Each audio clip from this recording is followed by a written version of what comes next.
You are standing in the desert outside Cairo just before sunrise. Ahead of you, the Great Pyramid throws a shadow that stretches for hundreds of feet across the sand. Behind you, 3 smaller pyramids sit in a perfect line, guarding kings who once called themselves gods. The air is cold now, but you already know it will not stay that way. Within the hour, the same sun that lit these stones 4,000 years ago will climb over the ridge and turn the whole plateau gold. This pyramid has stood here for more than 4,000 years. It is the largest stone structure ever raised by human hands without a single modern machine. And here is the part almost nobody tells you. This pyramid was finished only a few generations after the very first pyramid was ever attempted.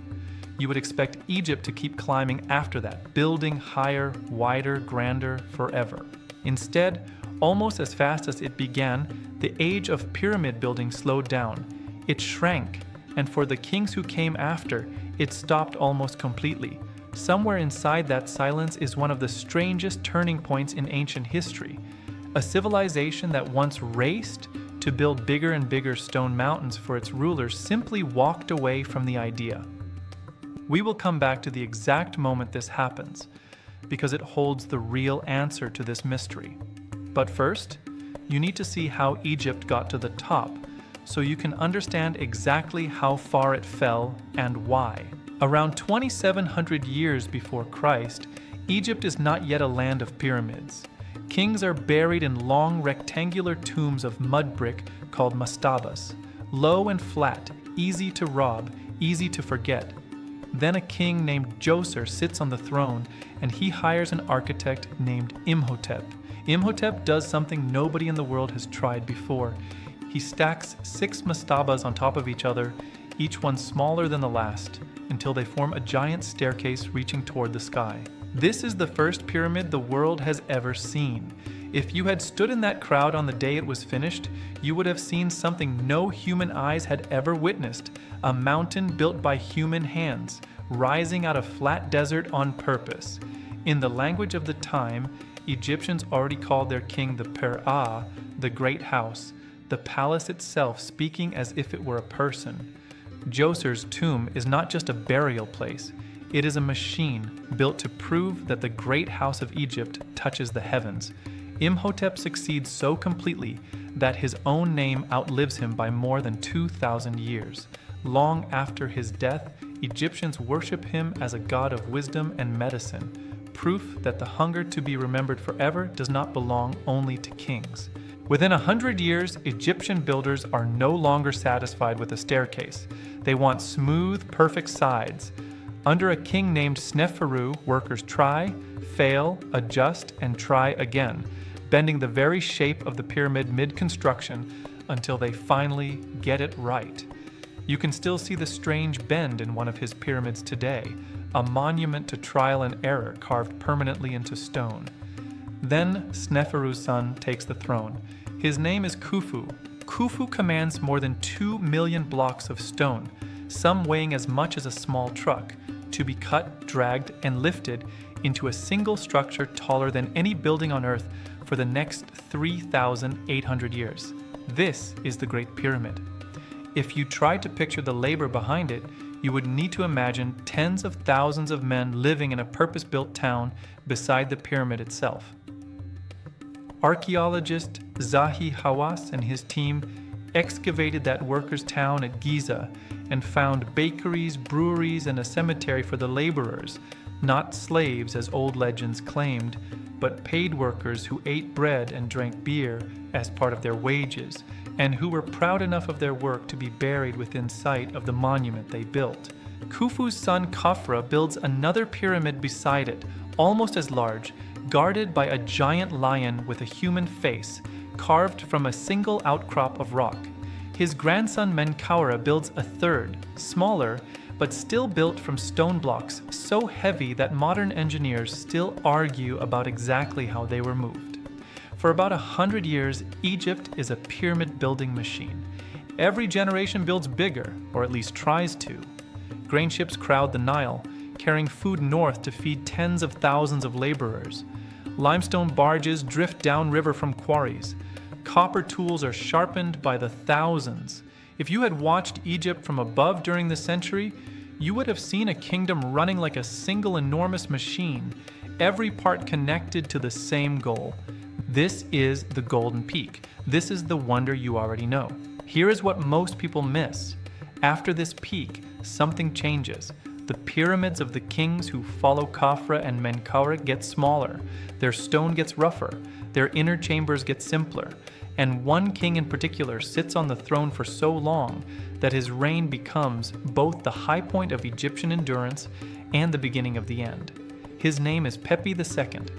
Egyptian records suggest Pepi II becomes king as a small child, maybe as young as 6 years old, and rules for around 90 years. This may be the longest reign of any monarch in recorded history. You would expect a king with that much time on the throne to build the greatest pyramid Egypt has ever seen. Instead, his pyramid at South Saqqara is small, poorly built, and today mostly collapsed into a mound of broken stone and sand. Why would the longest ruling king in Egyptian history build one of its weakest pyramids? Stay with me, because the answer is not really about Pepi as a person. It is about what is happening underneath him, in the machinery of the entire kingdom, while he sits on the throne for 9 long decades. Archaeologists excavating Pepi II's pyramid complex at South Saqqara, in missions led by French Egyptologists including Audran Labrousse, find something telling. The stone blocks are smaller than the ones used at Giza. The masonry is rougher. Corners do not line up the way they do in Khufu's pyramid. If you walked between the two sites today, you would feel the difference before you understood it. One pyramid still commanding the horizon, the other barely rising above the sand. This is not the work of a kingdom with unlimited resources. This is the work of a kingdom slowly running out of them. To understand why, you need to look at the Nile itself. Egyptian civilization survives on one simple yearly event, the Nile flood. Every year, the river rises, covers the fields with fresh black soil, and pulls back, leaving behind the richest farmland in the ancient world. Egyptian officials are so obsessed with measuring this flood that they carve its exact height year after year onto a slab of black stone now known as the Palermo stone. For centuries, this record shows floods reliable enough to feed a growing population, a growing army of laborers, and a growing pyramid-building program. Then, during the final decades of the Old Kingdom, something in that record breaks down. Modern researchers studying ancient Nile sediment, including the Egyptologist Fakhri Hassan, find evidence that flood levels around this time become unpredictable, and in some years, dangerously low. A low Nile flood is not a small inconvenience. It means less farmland. Less farmland means less grain. Less grain means less food for the laborers who cut stone, less food for the soldiers who protect the borders, and less food for the officials who keep the government running. A text carved centuries later on a rock near the island of Sehel even preserves the folk memory of this trauma, describing 7 terrible years when the Nile refused to rise and the whole land went hungry. Historians debate exactly which crisis the inscription is describing, but the fear inside it feels real enough to touch. Picture what a bad flood year actually looks like from the ground. You watch the river creep to a stop far below its usual banks. Fields that should be black with fresh silt stay pale and cracked instead. Grain stores that fed pyramid workers a season ago now barely feed the villages nearest to them. This is not an abstract line on a modern chart. This is hunger, spreading upward from the poorest fields toward the king's own storehouses, until even the palace feels it.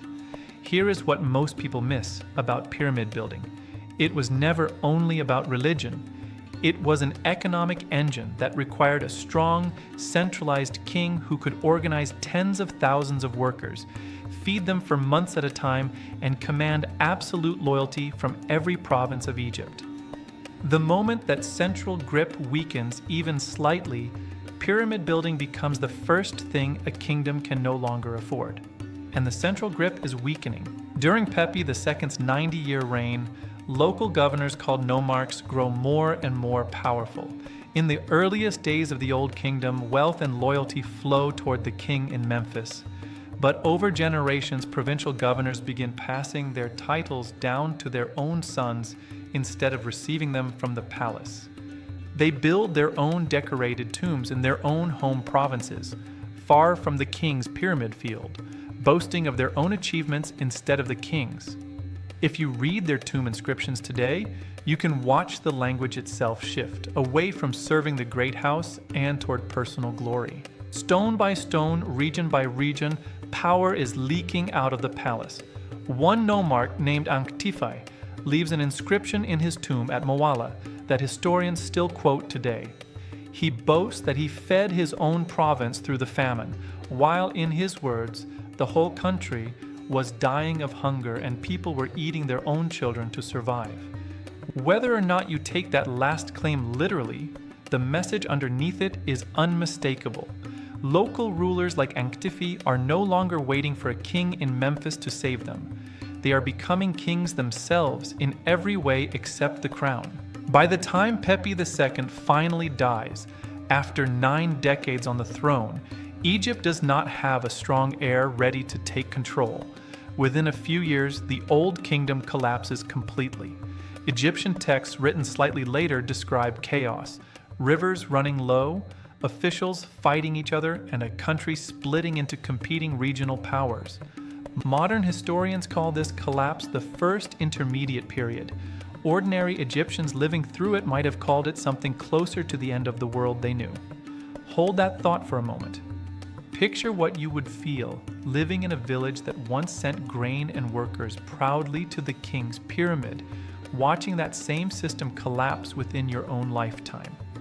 The kingdom that built the tallest stone structure on earth, using only copper tools, ramps, ropes, and raw human effort, could not survive a few generations of bad Nile floods and weak central leadership.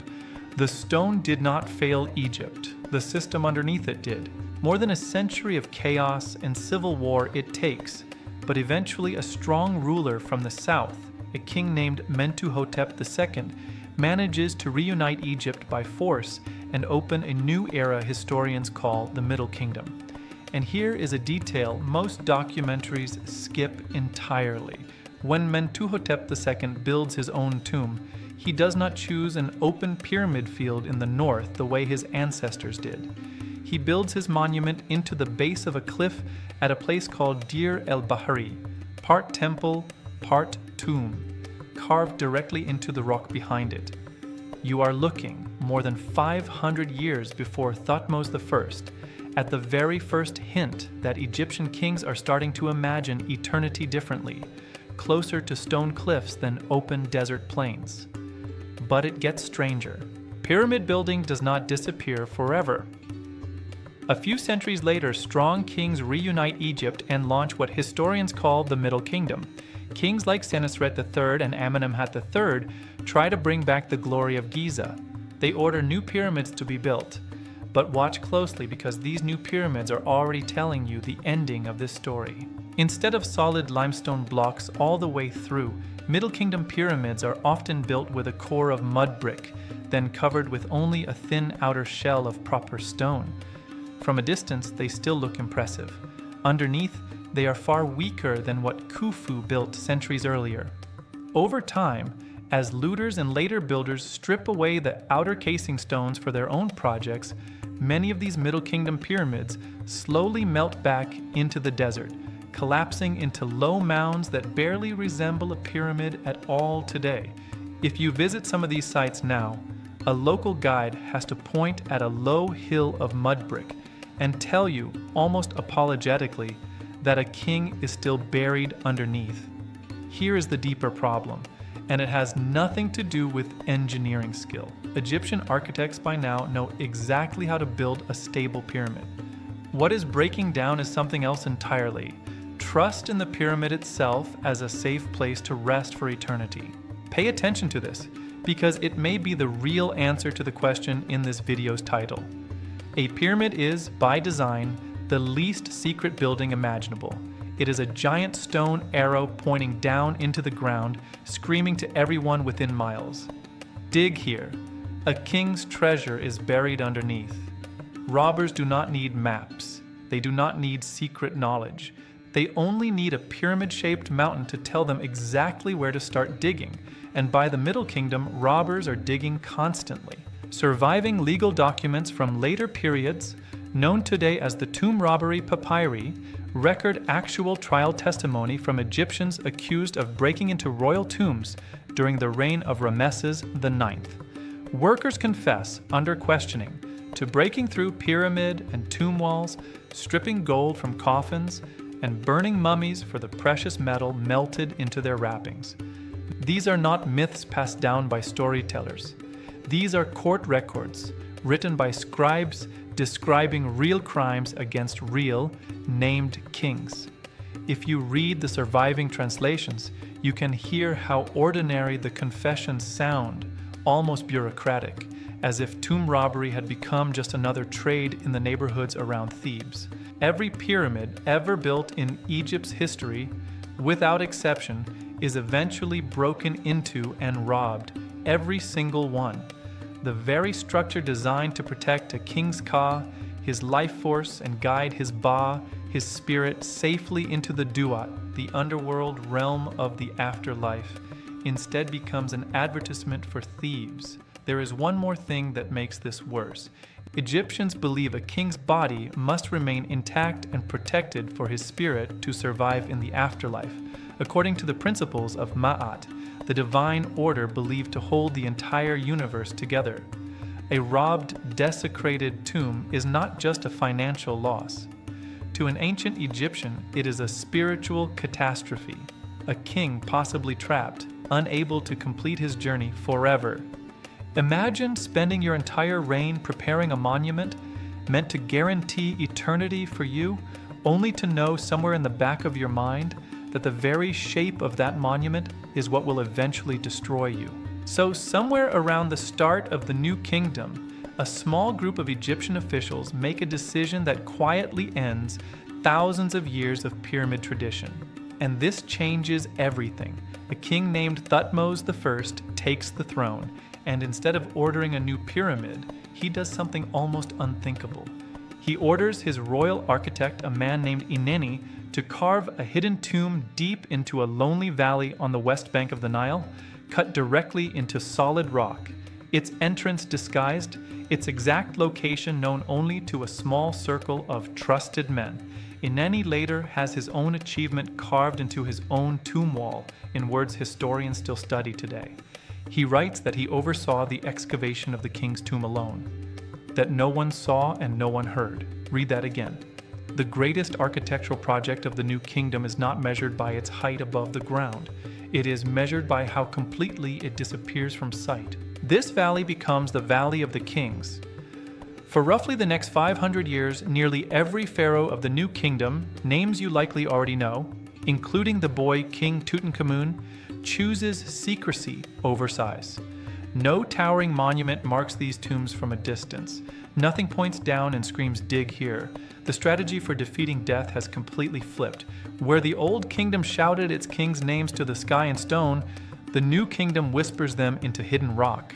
And it works, at least for a while. Most tombs in the Valley of the Kings are eventually found and robbed too, sometimes within decades of the burial. But one tomb, hidden almost by accident under later construction debris, survives nearly intact for more than 3,000 years until a British archaeologist named Howard Carter finds it in the 20th century. That tomb belongs to Tutankhamun, a minor king whose greatest legacy may simply be that thieves overlooked his grave. If you have ever seen photographs of his golden mask, you are looking at the one piece of direct evidence for everything this video has been building toward. Secrecy, not size, is what actually protected a king. So here's the honest answer to why Egypt stopped building pyramids. It is not one single cause. It is a chain reaction, and you have now seen every link in it. A string of weak Nile floods weakens the harvest. A weakened harvest starves the labor and loyalty a strong king needs to hold on to. Weak kings lose power to local governors. Lost power fractures the kingdom into crisis. And crisis, followed centuries later by an epidemic of tomb robbery, convinces Egypt's rulers that a giant stone monument advertising their burial location is no longer a symbol of eternal power. It has become a liability. Nobody knows the exact year Egyptians consciously decided pyramids were finished. The evidence remains incomplete, pieced together from broken stone, sediment cores, court documents, and a handful of inscriptions carved by men who lived through the transition without knowing they were living through the end of an era. But here is a twist almost nobody expects, and it may be the most important part of this entire story. Pyramids do not truly disappear from history. About 1,000 years after the last Egyptian king builds one on the Nile, a different African civilization far to the south, the kingdom of Kush, based around the city of Meroe in what is now Sudan, begins building pyramids of their own for their kings and queens. Kushite pyramids are smaller, steeper, and far more numerous than Egypt's ever were. Rulers like Pepi, who once conquered Egypt itself and ruled as pharaoh, help carry the pyramid tradition forward long after the very Egyptians who invented it had already moved on. If you travel to Sudan today, you can stand among more pyramids than exist anywhere in Egypt, built by people determined to keep a dream alive that Egypt itself had already set down. Think about what that really means. Egypt did not abandon the pyramid because the dream behind it failed. Egypt abandoned the pyramid because the method stopped working. The dream itself, the desire to be remembered forever, to defeat the erasing power of time and death, never stopped at all. It simply changed shape and moved south, carried forward by people who still believed a king's name deserved to outlive his body. That is really what this whole story is about. Not stone, not slope angles, or block sizes, or labor camps. It is about a species that cannot stand the idea of being forgotten, and will keep inventing new ways, pyramids, hidden tombs, written names, carved inscriptions, to make sure a life once lived leaves a mark that outlasts the person who lived it. Here is the first truth worth carrying with you. Pyramid building did not end because Egyptians forgot how to build.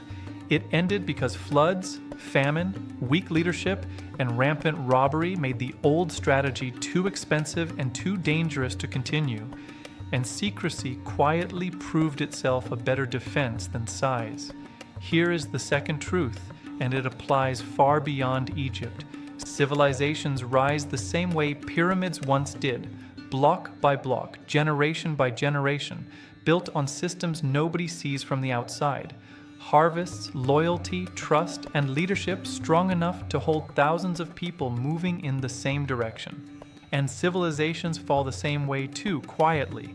One weak season, one fractured loyalty, one abandoned tradition at a time, long before anyone alive at that moment realizes an age has ended.